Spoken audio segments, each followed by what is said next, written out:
Hello students, welcome to Eduvector and this is Manisha Sharma. और हमने start किया था क्लास 10th का। हम पढ़ रहे थे केमिस्ट्री का chapter 5 periodic classifications of elements. इसमें हम सब कुछ एनसीईआरटी बेस ही पढ़ रहे हैं और हमारे उसमें 2 टॉपिक कंप्लीट हो चुके हैं, डॉबर्नियर ट्राइड्स एंड सेकेंड जो हमने लास्ट किया था वो था न्यूलैंड लॉ ऑफ ऑक्टेव्स। तो आज हम पढ़ेंगे मेंडलीव्स पीरियोडिक टेबल, बहुत इंपॉर्टेंट है और यही एक तरीके से क्या थी, वो टेबल है जिसके अकॉर्डिंग हमने बाद में मॉडर्न पीरियोडिक टेबल को मतलब क्लासिफाई हम कर पाए। ठीक है, तो मेंडलीव पीरियोडिक टेबल पढ़ने से पहले एक बार मैं आपको लास्ट वाला जो है उसे रिकैप करने की कोशिश करूंगी। आई नो कि आपको बहुत अच्छे से पता होगा, समझ में आ गया होगा, बट फिर से एक बार। अब उसके पहले हमने पढ़ा था डॉबर्नियर ट्राइड्स और एक हमने पढ़ा था न्यूलैंड लॉ ऑफ ऑक्टेव्स।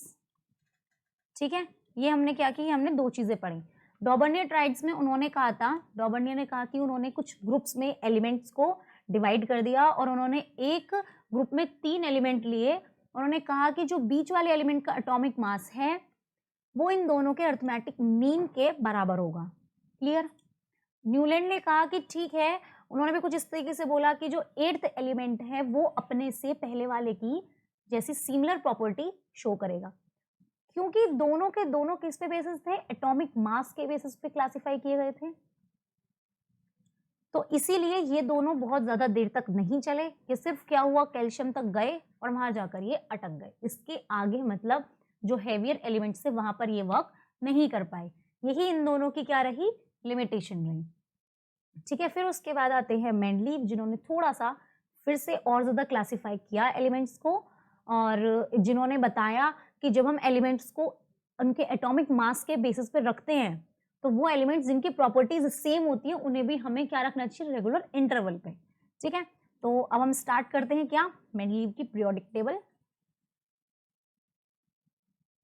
चलो तो स्टार्ट करेंगे। मेंडलीव ने क्या किया, जब उन्होंने बहुत सारे एलिमेंट्स की क्लासिफिकेशन की तो उन्होंने क्या किया कि उन्हें बताया कि जब हम एलिमेंट्स को अरेंज करते हैं, when elements are arranged in the order of increasing atomic masses, जैसे हाइड्रोजन है, हीलियम है, लिथियम है। अब हमने क्या किया, इनको इनके मासेस के अकॉर्डिंग क्या कर दिया, अरेंज कर दिया। तो उन्होंने कहा कि वो एलिमेंट्स जिनकी प्रॉपर्टी सिमिलर हो वो भी एक रेगुलर इंटरवल पर होने चाहिए। ठीक है, मीन्स टू से उन्होंने यहाँ पर क्या ले गए, वो कहीं ना कहीं क्या आ गए, मतलब कि उन्होंने बोला नॉर्मली कि जो प्रॉपर्टीज है एलिमेंट्स की वो क्या होनी चाहिए, पीरियड में होनी चाहिए। जैसे कि इन दोनों के बीच में क्या हुआ, एटॉमिक नंबर, ये भी इन दोनों के बीच में कितना एटॉमिक नंबर का डिफरेंस है, 1, इसके बीच में कितना है, 1। फिर से मीन्स टू से उनका मतलब ये था कि एक पीरियड में हो, 1 2 3 4 इस तरीके से। ठीक है, तो according to Mendeleev's periodic law the properties of elements are a periodic function, means to say कुछ रेगुलर इंटरवल होना चाहिए कहीं। ठीक है, उनके एटॉमिक मासेस में एक पीरियोडिक फंक्शन के अकॉर्डिंग इन्होंने क्या किया, अपना पीरियोडिक लॉ को डिस्क्राइब किया। अब क्या है, कैसे है, आपको समझ में आ जाएगा। आई नो स्टार्टिंग में बिल्कुल समझ नहीं आया, लेकिन लास्ट तक जाते जाते आपको ये टॉपिक इतना इजी लगेगा कि हमने कुछ आज, आपको ऐसा बिल्कुल फील होगा कि हमने आज कुछ अच्छा पढ़ा है। ठीक है, ऐसा पढ़ा है कि जो हमें समझ में आया। तो सबसे पहले हम स्टार्ट करते हैं, उन्होंने क्या कहा। जैसे उन्होंने उनके टाइम तक जो न्यूलैंड थे उनके टाइम तक 56 एलिमेंट्स ही डिस्कवर हुए थे, लेकिन मेंडलीव तक आते आते 63 एलिमेंट्स तक डिस्कवर हो चुके थे। ठीक है, उन्होंने क्या किया, जैसे कि एटॉमिक मास इंक्रीज हो रहा है उसके बेसिस पे उन्होंने बहुत सारी रोज बना ली। ठीक है, और जब वो प्रॉपर्टी शो करेगा, सेम प्रॉपर्टी शो करेगा, तो उन्होंने उन्हें कॉलम्स में रखना स्टार्ट कर दिया। जब उन्होंने ऐसा किया तो जो सिमिलर प्रॉपर्टीज हैं जो भी उन्होंने यूज किया, उन्होंने क्या किया, देखो एक चीज हम देखते हैं। उन्होंने कहा कि ठीक है, एटॉमिक मास जैसे ही बढ़ रहा है हमने उसे एक हॉरिजॉन्टल रो में लगा लिया। हाइड्रोजन, हीलियम, लिथियम, चलो हीलियम नहीं था उस टाइम पे, hydrogen, lithium, beryllium, boron, carbon, nitrogen, oxygen, fluorine, neon, neon भी नहीं है। ठीक है, अब एक बात बताओ, उनके हिसाब से उन्होंने क्या कहा कि जैसे से एटॉमिक मास बढ़ रहे हैं, एटॉमिक मास का बढ़ता हुआ जो भी इनका डायरेक्शन है उसे तो हमने रखा हॉरिजॉन्टल में। ठीक है, एक हॉरिजॉन्टल ग्रुप में या हॉरिजॉन्टल रो में पुट कर दिया। अब इसके बाद बहुत इंपॉर्टेंट चीज है, बहुत ध्यान से समझना। और उन्होंने ये बात तो कह दी कि अगर एटॉमिक मास किसी चीज का इंक्रीज हो रहा है तो हम उसे एक हॉरिजॉन्टल रो में रखेंगे। उसके बाद अब आपको समझ में आएगा कि पीरियोडिक टेबल कैसे बनी है, कितना ज्यादा माइंड उन्होंने लगाया, यूज किया। ठीक है, अब उन्होंने क्या कहा, मानो कोई एलिमेंट है जिसकी प्रॉपर्टी हाइड्रोजन से सिमिलर है, तो उन्होंने उसे उसके नीचे रख दिया। फिर उन्होंने ऐसा ही इसके साथ किया। ठीक है, उन्होंने ऐसे करते करते ये आगे तक बढ़ाई। फिर इन्हें फिर से क्या मिला कि दोबारा से करते हैं हम, तो दोबारा उन्हें ऐसे ही मिला। ठीक है, उन्हें क्या मिला, दोबारा से यही चीज मिली, दोबारा से ये चीज मिली। तो उन्होंने मतलब फिर से इसे एक ग्रुप में, मीन्स टू से उन्होंने दो पार्ट्स में डिवाइड कर दिया, एक हॉरिजॉन्टल एक वर्टिकल। अगर सिमिलर प्रॉपर्टी, अगर लिथियम मैग्नीशियम जैसी सिमिलर प्रॉपर्टी दिखा रहा है तो हमने उसे एक ग्रुप में, मतलब एक रो में रखा वर्टिकल में। ये सिमिलर दिखा रहा है तो इससे पता चल जाएगा कि ये क्या दिखा रहा है, सिमिलर प्रॉपर्टी शो कर रहा है। ठीक है, और अगर एटॉमिक मास तो बढ़ते बढ़ते जा ही रहा है, जो सिमिलर प्रॉपर्टी शो कर रहा है उसे यहाँ पे रखते जाओ। मानो कि अगर हमने यहाँ पे जिंक रखना है तो उन्होंने क्या किया, सीधे सीधे लिए जिंक, मानो कार्बन की जैसी प्रॉपर्टी शो कर रहा है, तो ठीक है जिंक तुम यहाँ आ जाओ। क्लियर हुई इतनी बात, क्लियर हुई इतनी बात, समझ में आई? ठीक है, फिर उसके बाद मानो बोरोन है, बोरोन आपको क्या कर रहा है कि आयरन जैसी प्रॉपर्टी शो कर रहा है, तो आयरन को बोरोन के उसमें रख दिया। चाहे बढ़ रहा क्या है, एटॉमिक मास बढ़ रहा है, लेकिन उन्होंने क्या किया, एक पीरियड बना के इसे इस तरीके से डिवाइड किया। ठीक है, अब आगे आपको समझ में, ये पीरियोडिक टेबल इस तरीके से बनी। तो उन्होंने जब ये ड्राइव किया तो उनकी जो पीरियोडिक टेबल में क्या थे, 7 तो पीरियड्स थे। पीरियड्स का मतलब इसीलिए क्या होता है, हॉरिजॉन्टल रोज। क्या होता है पीरियड्स का मतलब, हॉरिजॉन्टल रोज। कितनी थी, 7 थी, 1 2 3 जितनी 7। उन्होंने इस तरीके से जब पूरे 63 एलिमेंट्स को अरेंज किया, उन्होंने वहीं पे ही क्या हुआ, कितने ग्रुप्स बने, 8 ग्रुप्स बने। 7 पीरियड्स और 8 ग्रुप्स उस टाइम पर बने थे। ठीक है, अब इन 8 ग्रुप्स में से क्या हुआ कि जो पहले 7 ग्रुप्स थे उनमें इन्होंने क्या किया, नॉर्मल एलिमेंट्स फिल किए। फिर जो ये 8th ग्रुप आया उसमें इन्होंने क्या किया, ट्रांजिशन एलिमेंट्स को फिल करना स्टार्ट कर दिया। ठीक है, जो भी अब पीरियोडिक टेबल है हमारी वो कुछ इसी टाइप से बनी है। आप बहुत ध्यान से देखेंगे तो आपको समझ में आएगी। अभी मैं आगे भी, मेरे पास पिक है, मैं उसमें दिखाऊंगी आपको। नेक्स्ट, नोबल गैसेस उस टाइम पे पता ही नहीं थी, तो कोई ग्रुप उन्होंने नोबल गैसेस के लिए नहीं बनाया। इसीलिए जब नोबल गैसेस ड्राइव हुई, सबसे लास्ट उन्हें noble gases same similar property show करेंगी, सबसे लास्ट एक ग्रुप बनाया और उसमें उन्हें दे दी। आगे समझ में इतनी बात, क्लियर हुई इतनी बात? ठीक है, अब नाउ ये देखो, उनकी जो टेबल थी वो कुछ इस टाइप से थी। उनकी जो टेबल थी वो इस टाइप से थी कि ग्रुप कितने बनाए थे उन्होंने, 8 1। वर्टिकल वाले क्या थे, ग्रुप 1 2 3 4 5 6 7 8। वर्टिकल वाले कितने थे, 8 ग्रुप। और जो पीरियड्स थे वो कितने थे, पीरियड्स कितने थे, 7। 1 2 3 4 5 6 7, एक और होगा नीचे। क्लियर इतनी बात? आगे समझ में, उन्होंने इसे इस तरीके से ड्राइव किया। आगे जब हाइड्रोजन हीलियम नियॉन वाली आई तो उन्होंने क्या किया, लास्ट में ग्रुप बना और सिमिलर प्रॉपर्टी दिखाते हैं वो ऐड कर दिया। पहली बात। दूसरी बात, जो प्रॉपर्टी शो नहीं कर रहा, एक बात देखो, उस टाइम पे हाइड्रोजन था, ठीक है, हाइड्रोजन के बाद लिथियम था। उन्होंने देखा कि हाइड्रोजन की जैसी ही प्रॉपर्टी लिथियम भी शो कर रहा है, तो उन्होंने लिथियम को हाइड्रोजन के नीचे फिट कर दिया। फिर उन्होंने देखा कि अच्छा, एक सोडियम नाम का भी है जो इनके जैसी प्रॉपर्टी शो कर रहा है, ठीक है। बाकी उन्होंने जितने भी बॉक्सेस थे वो सब खाली छोड़ दिए। ऐसा नहीं किया कि हाइड्रोजन, इसीलिए तो हीलियम वहां आता है क्योंकि वो लास्ट में ड्राइव हुआ है। आगे समझ में? अब फ्लोरीन के बाद उन्हें दिखाई दिया कि क्लोरीन और फ्लोरीन सेम प्रॉपर्टी शो कर रहे हैं, तो उन्होंने क्या किया, फ्लोरीन और क्लोरीन को एक उसमें रख दिया।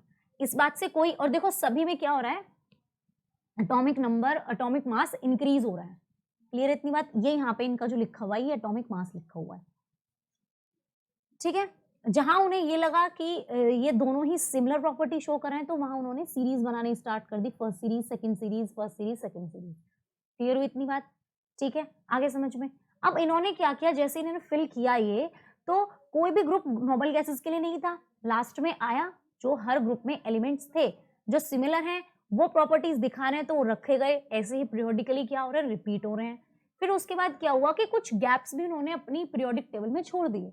मैंने यहाँ पे कोई नहीं दिखा रहा, शो नहीं कर रहा, लेकिन ऐसा क्या किया, ऐसा नहीं किया कि स्ट्रोंशियम को उठा के यहाँ रख देता हूँ, नहीं। लेकिन क्या हुआ, बढ़ते हुए एटॉमिक मास में ही रखा है, एक पीरियड में ही रखा है, बढ़ते हुए एटॉमिक मास और एटॉमिक नंबर पे ही रखा है, ठीक है। जो नहीं आपको उन्हें समझ में आया उनके लिए उन्होंने एक गैप छोड़ते चले गए, एक गैप छोड़ते चले गए, ठीक है। ये जो गैप है पीरियोडिक टेबल में, इसमें इन्होंने क्या किया, वहां पे फिर कोई बाद में कोई एलिमेंट आया, अगर वो उससे सिमिलर प्रॉपर्टी शो कर रहा है तो यहाँ रखो, नहीं कर रहा है तो उस गैप को फिर से छोड़ दो। आगे इतनी बात समझ में। Next, similar properties of the elements are repeated periodically. जो भी सिमिलर प्रॉपर्टीज थी वो क्या हो रही है, पीरियोडिकली रिपीट हो रही हैं। इतनी बात तो बताई दी है। अब हमने क्या किया, मेंडलीव पीरियोडिक क्लासिफिकेशन के दो मेन फीचर थे। पहला, उन्होंने क्या किया कि गैप्स भी छोड़ दिए। उन्होंने जो न्यूलैंड थे उनके हिसाब से नहीं कहा कि 56 में ओवर कॉन्फिडेंट नहीं थे, 56 थे कि अब आगे आएंगे ही नहीं, खत्म करो, कोई आया तो उसे शो कराना ही नहीं है। इनके केस में ऐसा नहीं था। Wrong order of atomic masses of some of elements. लेकिन इन्होंने क्या किया, दो मेन चीज क्या रखी कि जो ये एटॉमिक मासेस थे ना, कुछ एलिमेंट्स इसमें ऐसे थे कि जिनमें देखो ये देखो कोबाल्ट और निकल, ये आपको दो दिख रहे होंगे, ये सबसे इंपॉर्टेंट चीज है। ये देखो कोबाल्ट और निकल, जो आप इन्हें देखेंगे तो हमने तो कहा है कि on the basis of atomic mass increasing वाले, इसमें भी क्या हो रहा है, एटॉमिक मास के बेस पे तो रखा है, लेकिन कोबाल्ट की जो एटॉमिक मास है वो निकल से क्या है, ज्यादा है, लेकिन फिर भी ये इससे पहले आता है। इन्होंने ये एक इंक्रीजिंग में रखे हैं। क्यों? बिकॉज ये प्रॉपर्टी सिमिलर शो करता है जो इसके ऊपर वाला है उससे, इन्होंने इसलिए ऐसा किया। अब आया समझ में, ठीक है। तो ये वाली बात लास्ट में इसका मतलब मिसयूज किया गया, इसी को ही इनकी लिमिटेशन बता दी। बल्कि इन्होंने बात बताई कि मैंने गैप्स छोड़े हैं, वो किस लिए छोड़े हैं कि कोई नया एलिमेंट आए और उसमें आकर फिट हो जाए। क्लियर इतनी बात। और जो दूसरी वाली चीज है, उन्होंने कहा कि एटॉमिक मास भी उन्होंने क्या करा, उनका ऑर्डर चेंज कर दिया, ठीक है। तो जो उस टाइम के नॉन एलिमेंट्स थे उन्होंने दो फैक्टर बताए कि भाई एटॉमिक मास के इंक्रीज में ही हमें लगाने हैं। दूसरी बात, अगर कोई एलिमेंट सेम प्रॉपर्टी दिखा रहे तो उनको हमने एक ही ग्रुप में रख दिया। कैसे? ये आयरन, कोबाल्ट और निकल एक ही मतलब सेम प्रॉपर्टी दिखा रहे हैं तो उन्होंने क्या किया, एक ही ग्रुप में रख दिया। क्लियर इतनी बात। अब अगर कोई ऐसे हैं सेम ग्रुप में रखना, यहाँ पर टाइटेनियम है और उसके बाद देखो वेनेडियम और आर्सेनिक है, सेम में रख दिया। क्रोमियम है, सेरिलियम है, वो एक ही ग्रुप में रख दिया, ठीक है। मॉलिब्डेनम है, ये एक ग्रुप में रख दिया। आगे इतनी बात समझ में। अब इसके बाद, in order to make sure that elements have similar properties fell in the same vertical, मतलब जिनकी प्रॉपर्टी उन्हें सेम लगी तो उन्होंने एक ही सेम ग्रुप में या सेम कॉलम में रख दिया था, और कुछ गैप भी छोड़े अपनी पीरियोडिक टेबल में, मैं आपको बता चुकी हूँ, ठीक है। तो वो एलिमेंट्स जिनकी प्रॉपर्टी सिमिलर है, सेम उसमें रखने के बाद उन्होंने कुछ एलिमेंट्स रॉन्ग ऑर्डर में भी रखने स्टार्ट कर दिए, ठीक है। कि हायर एटॉमिक मास का पहले रख दिया और जो लोअर एटॉमिक मास उसका बाद में। जैसे मैंने अभी आपको बताया कोबाल्ट का कितना है 58.71, वो पहले रख दिया। निकल का कितना है 58.91, ये बाद में रखा, ठीक है। ये वाली बात, यही चीज उनके बाद में लिमिटेशन बनेगी। आगे आपको मेंडलीव का समझ में, ठीक है। अब हम पढ़ते हैं उनकी मेरिट्स या अचीवमेंट्स, जो भी उन्होंने अचीव किया है वो क्या है। Mendeleev's periodic law predicted the existence of, उन्हें ऐसा उस टाइम पे सबसे बड़ी बात तो ये है कि वो ओवर कॉन्फिडेंट नहीं थे। उन्हें ऐसा पता था कि हाँ कुछ एलिमेंट्स ऐसे हैं जो अभी डिस्कवर होना बाकी है। सबसे पहली बात तो ये बताया कि बहुत एलिमेंट्स और हैं जो भी डिस्कवर होने बाकी हैं, पहली बात, ठीक है। दूसरी बात, मेंडलीव की जो पीरियोडिक टेबल थी could predict the properties of several elements on the basis of their positions in the periodic table। मतलब कि क्या है कि कुछ पहले से ही पीरियोडिक टेबल में जो भी उनकी पोजीशंस थी उनको उन्होंने पहले से क्या स्टार्ट कर दिया, प्रिडिक्ट कर लिया था। कैसे करा था? अब देखो जैसे कि कोई अनडिस्कवर्ड एलिमेंट है, मानो उस टाइम पे गैलियम, स्कैंडियम और जर्मेनियम है, वो इसी वे में इनको प्रिडिक्ट किया गया जिस तरीके से उन्होंने वहां पर स्पेस छोड़ा था, गैप छोड़ा था। क्लियर इतनी बात। आगे इतनी बात समझ में, ठीक है। नेक्स्ट, मेंडलीव की जो पीरियोडिक टेबल थी could accommodate noble gases when they discovered, उन्होंने उसमें इस तरीके से वो जगह छोड़ी थी, मतलब पूरा का पूरा नया ग्रुप जो लास्ट में आया था नोबल गैसेस का, वो उसमें आकर फिट हो गया। उन्हें इस तरीके से अपनी एक सेपरेट ग्रुप बनाया उनके हिसाब से एक सेपरेट ग्रुप बना और नोबल गैसेस वहां पर आकर सेटअप हो गई। आगे इतनी बात समझ में, मतलब कि उन्हें प्लेस पीरियोडिक टेबल में मिल गई। जैसे ही वो डिस्कवर हुई उन्हें पूरा का पूरा ग्रुप मतलब पीरियोडिक टेबल में उन्हें प्लेस मिल गई, जगह मिल गई। क्लियर है? उनके लिए एक सेपरेट ग्रुप बनाया गया क्योंकि वो केमिकली क्या थी, अनरिएक्टिव थी। इतनी बात आ गई समझ में। उसके बाद देखो, जैसे ये था हमारे पास गैलियम वाला जो हमने सेकेंड पॉइंट आपको बताया, एटॉमिक मास उसका 68, देखो उन्होंने रखा, उसके लिए जगह छोड़ी, और गैलियम का जो एक्चुअल होता है, जो प्रिडिक्ट उन्होंने 68 किया था, लेकिन जो एक्चुअल था वो 69 पॉइंट, मतलब थोड़ा बहुत सिमिलर ही रहा। क्लियर इतनी बात। जब भी ये आगे चल के जब भी इसको हमने मतलब वो किया, डिस्कवर किया, वो क्या हुआ, सिमिलर ही रहा। उन्हें ऑलमोस्ट एग्जैक्ट ही था जो उसकी एक्चुअल प्रॉपर्टीज थी कि एक एलिमेंट ऐसा भी है। क्लियर इतनी बात। अब उसके बाद आते हैं मेंडलीव की लिमिटेशन।